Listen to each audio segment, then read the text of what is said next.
Welcome to Straight Outta Hull, the podcast about the Hull music scene of the 1980s and 1990s.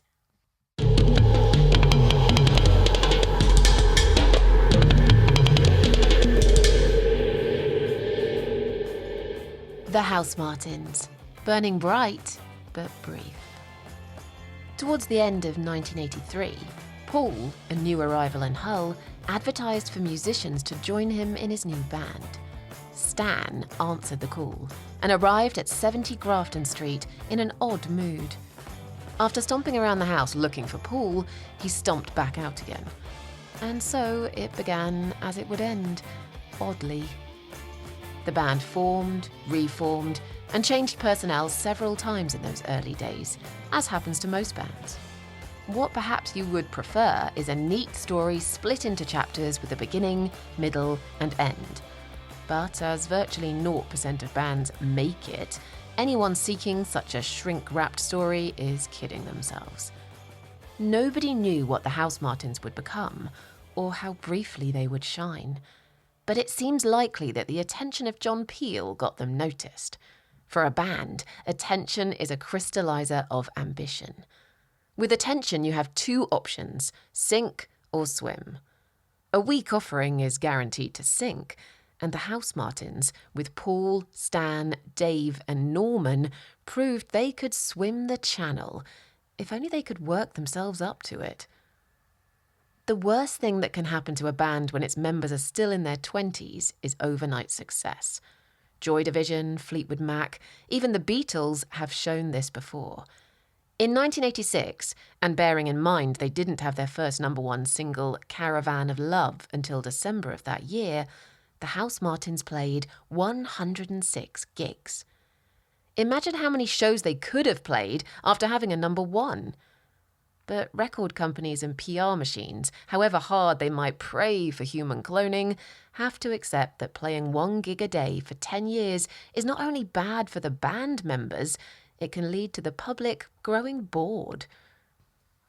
What the Housemartins learned too slowly is that a normal pop rock band can have only one frontman. What we realised pretty quickly, perhaps more quickly than the cast of the band, is that there was so much talent brewing here that it could only end in tears. The frontman need not be the most talented musician or the best singer. Just ask Bono. The frontman, like the CEO, is something else. The frontman is the conductor, the ringmaster, the gel which sticks the whole together and answers to the press. The frontman is the band for the fans.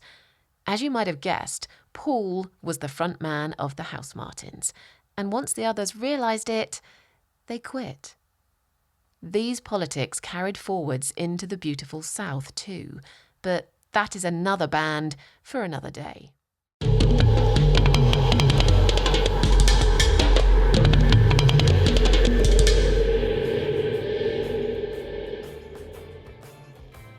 (1970s) politics.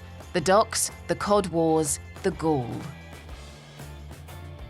There is conflict at the heart of both the Housemartins and the beautiful South, and the source of the conflict is this: class war.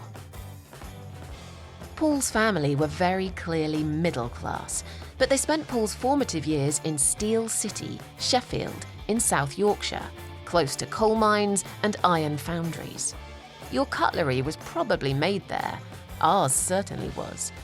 Yet Paul's politics and sympathies lie with the working class, seen most clearly in his support for the miners and in songs such as Me and the Farmer, which is in some ways a version of George Orwell's Animal Farm for 1980s Hull youth.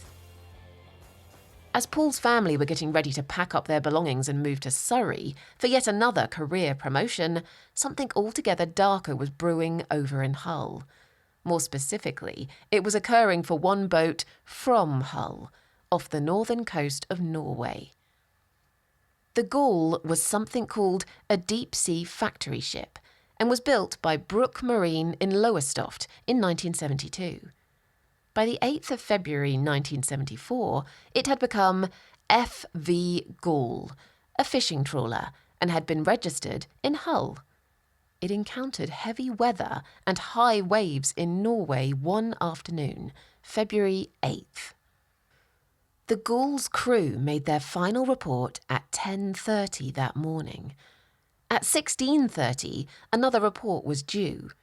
There were 17 ships from the same Hull fleet fishing in that area on the day, and only the Gaul failed to report. 2 days later, the silence continued. The Gaul was never heard or seen again. The loss of all 36 crew was a tragedy for such a remote, close-knit city. It was national news. What on earth could have happened? And why was the British government so reluctant to examine the wreck when it was finally discovered a couple of years later? Could it be true that the ship simply sank in a storm? And what was all that about spying against the Russians? The conspiracies multiplied. The Hull Daily Mail continued a campaign to explain the accident that continued through the 1980s and beyond. Not until Labour came to power in 1997 did John Prescott, the new Deputy Prime Minister and himself a Hull sailor, demand a proper analysis. The conclusions were more or less the same. The ship sank in a storm and was not deliberately interfered with. But the decades between the tragedy and the explanation meant that the conspiracy theories would never die. In 2020, many Hull people believe there is something more to this story. The 1970s were a difficult time for Hull. The Cod Wars were coming to a crescendo, leading to more theories about what happened to the Gaul. The fish docks were in decline across East Yorkshire and North Lincolnshire.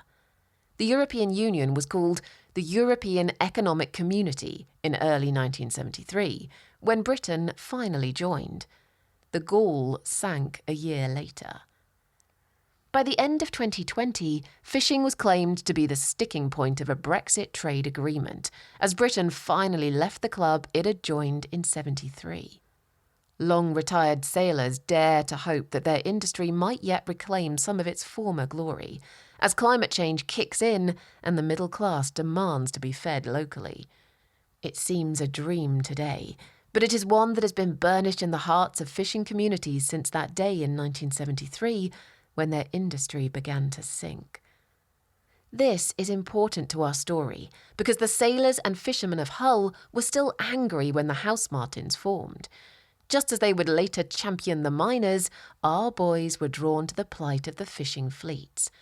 They occasionally pretended to be an a cappella gospel band called the Fish City Five. Yes, Hull was fish then, and it might yet be fish again. Paul was watching.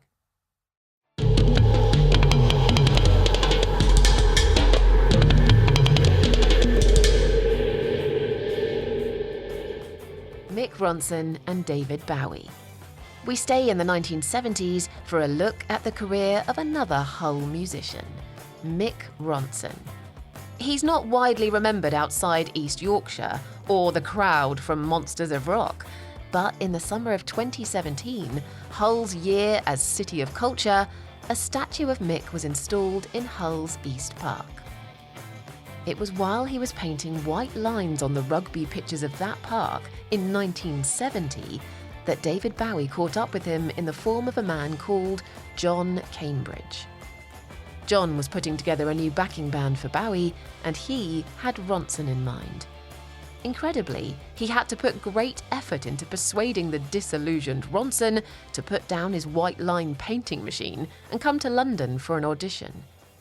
Just 2 days later, Ronson the Gardener appeared on 5th of February 1970 with David Bowie on John Peel's BBC Radio 1 show. Yes, John Peel again. Remember our earlier warning. The success of any band is not preordained. If anything, the only preordained outcome is abject failure. This helps to explain Ronson's reluctance to re-engage with the music business. Another explanation is that in 1970, the only person who had heard of David Bowie was David Bowie and his mum. This is partly because his 1960s stage name, Davy Jones, was eclipsed by a monkey of the same name. and Davy Jones became David Bowie just in time for history to take note of his first album, the eponymous David Bowie. And so we learn that Bowie was itself a construct, a stage name, a brand. And this makes it far less surprising that the band featuring him and Ronson somehow became an alien rock opera act called Spiders from Mars. In fact, there is so much to entertain and enthrall the rock fan here that we must be careful not to digress. Did you know that Bowie was inspired by Lindsay Kemp, the very same dance teacher who brought divine dancing capabilities to the young Catherine Bush? Later, as Kate Bush, her unique voice and pop video Writhing launched 1,000 other pop careers. We forget the influence of Mick Ronson in all of this at our peril. After he parted ways with Bowie in 1973, he worked with international artists like John Mellencamp, himself a man of many names, David Cassidy, Roger Daltrey of The Who, Midge Ure, Mott the Hoople for a bit, and Ronson became the cream in a Victoria sponge sandwich that included Jimmy Page and Eric Clapton, when Cream magazine asked its readers who was the best guitarist of 1974. Mick's triumph is important because, if nothing else, it would have given a child of the 1960s or 1970s the belief that someone from Hull could become someone away from Hull. Someone, perhaps, in a world as rich and glittery as popular music. You already know that Paul arrived in Hull, if not by mistake, then by chance, in 1983. Stan eventually returned to the house at 70 Grafton Street, and Paul signed him up. There probably wasn't a contract at that time, but Stan and Paul wandered off into the town centre of Hull to give busking a go. And their journey of a lifetime began, culminating in a #1 single, a cover version of a song called Caravan of Love, sung a cappella in December 1986, and later reworded as the Transit Van of Love on the terraces of Hull's football stadium, Booth Ferry Park. More on that next time.